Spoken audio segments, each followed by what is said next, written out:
Welcome to Building Your Legacy, Southern Arizona Estate Planning with Allison Manning. Hey everyone, welcome into an all-new episode of Building Your Legacy in Southern Arizona with attorney Allison Manning. I am your host, Mike Leon.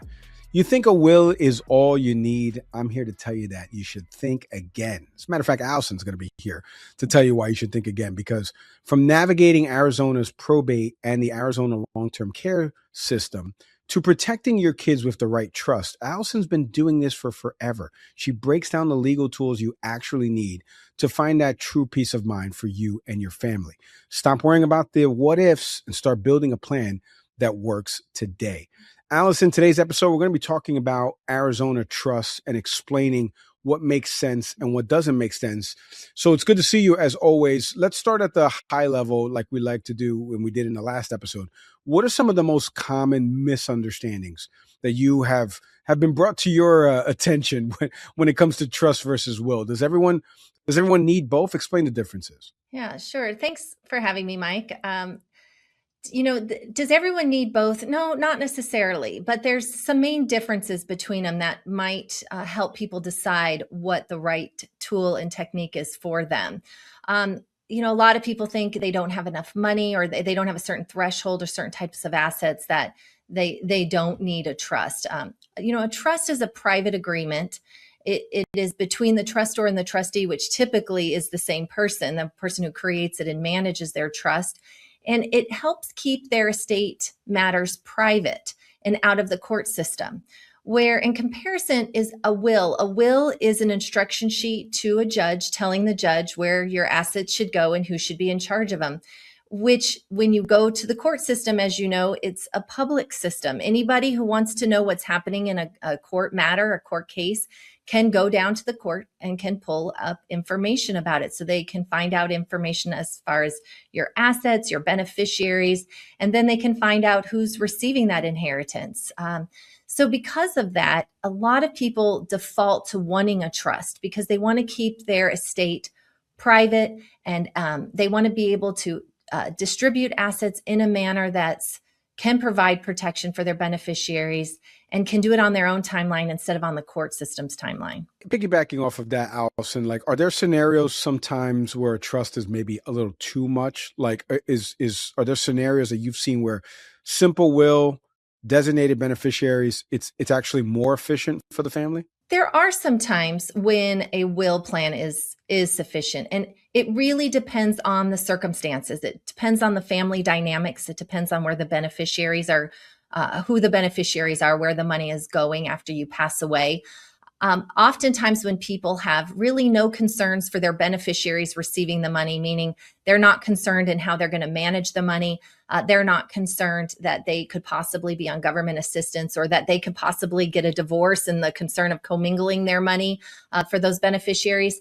And so sometimes they have maybe an IRA or a bank account and they just want it to pass to their beneficiary.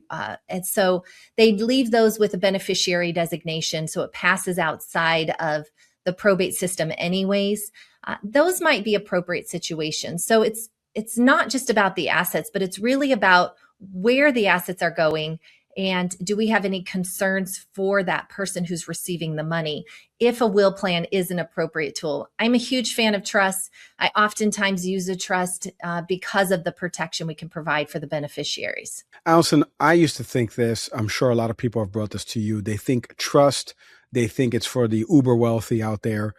But at what point does a family in Arizona actually need one? Is there like a set dollar amount or is it based on the type of assets they own? Yeah, that's a great question. As far as a dollar amount, I don't in my practice use a threshold. I know some attorneys say, oh, if you have over a certain dollar amount, that's when you should look at a trust. I look at, do the beneficiaries who are going to receive the money, what are their ages? Are they minor children? I don't want to give minor children money outright.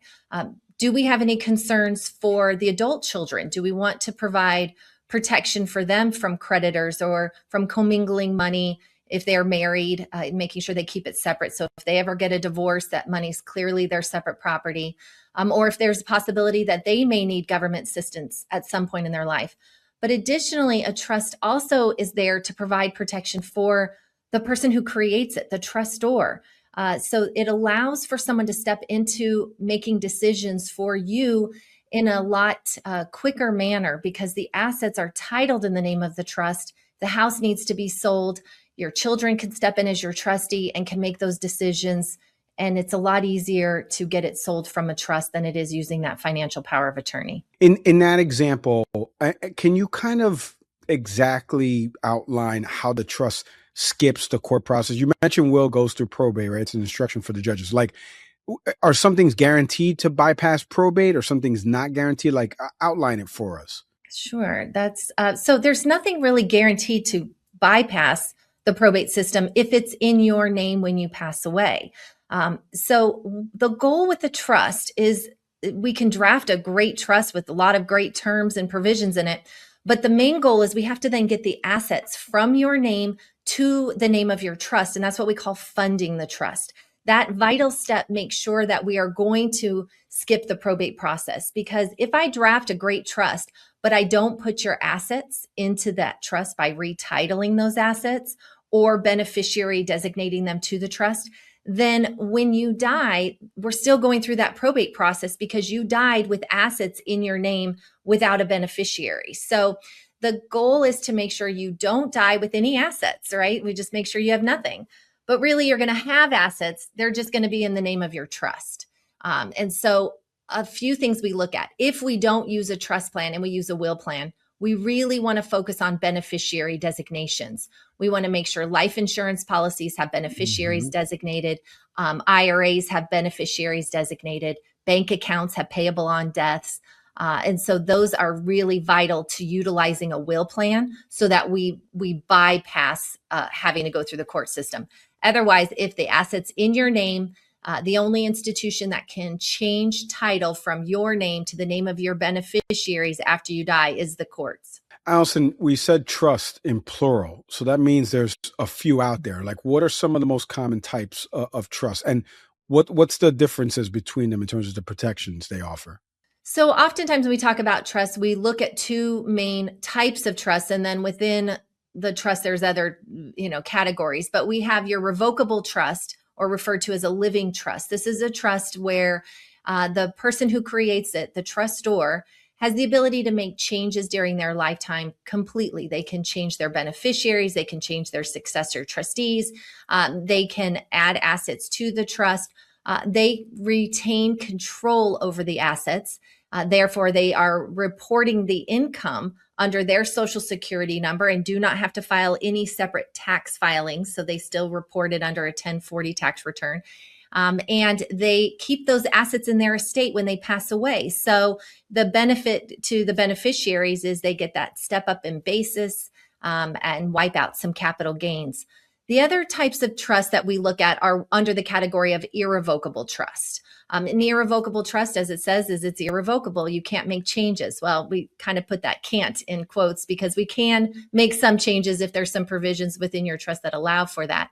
But we, in theory, can't make changes. And the trustor who creates it gives up control. And depending on the type of irrevocable trust and the reason that we have it, they may give up a lot of control in order to make sure that those assets are either out of their estate for estate tax purposes, out of their estate for Medicaid planning purposes, and therefore they have to trust somebody else to make the decisions for them on those assets while they're either alive and or when they've passed away. And Allison, how do you have some client examples you can share? Like, how do you help these clients decide between the flexibility today, maybe protection tomorrow, when they're choosing between these trusts? Sure. So when I'm meeting with a client, I'll ask them questions really about their family dynamics and the different types of assets within their estate.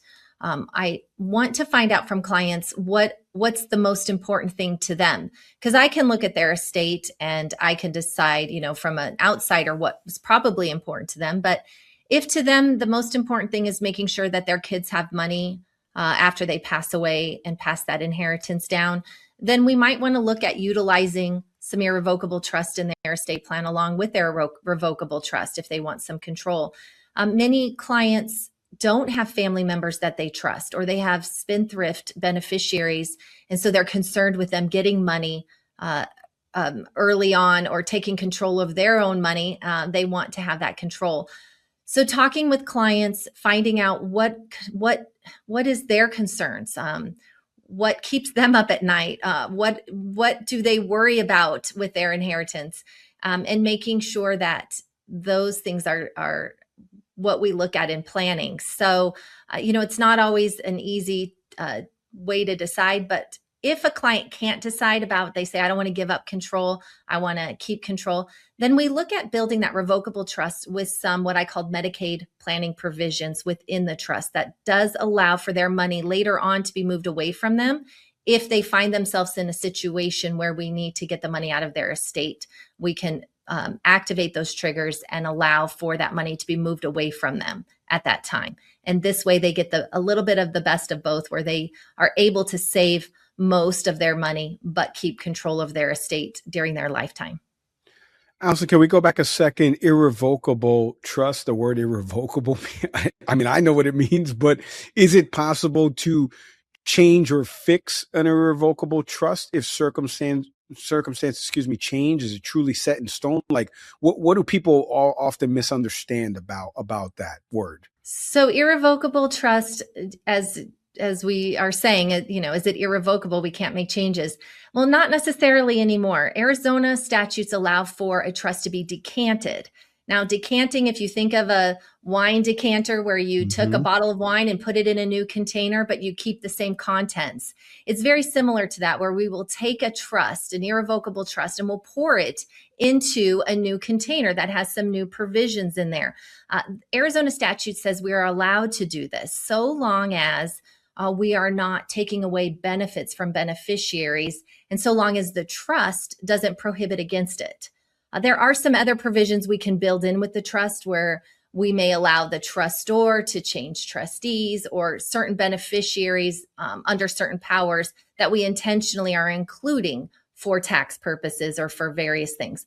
We also can utilize a trust protector, which is a neutral third party who may have a power to make some changes in the trust as long as they're not under the control of the trustor. So irrevocable trust doesn't necessarily mean no changes anymore, but you do have to jump through quite a few hoops. And so we do want to make sure that we're moving assets in a way that is what you want or very close to it when we take those assets away from you. Allison, as we kind of wrap here, some piece of advice for folks that are listening to this.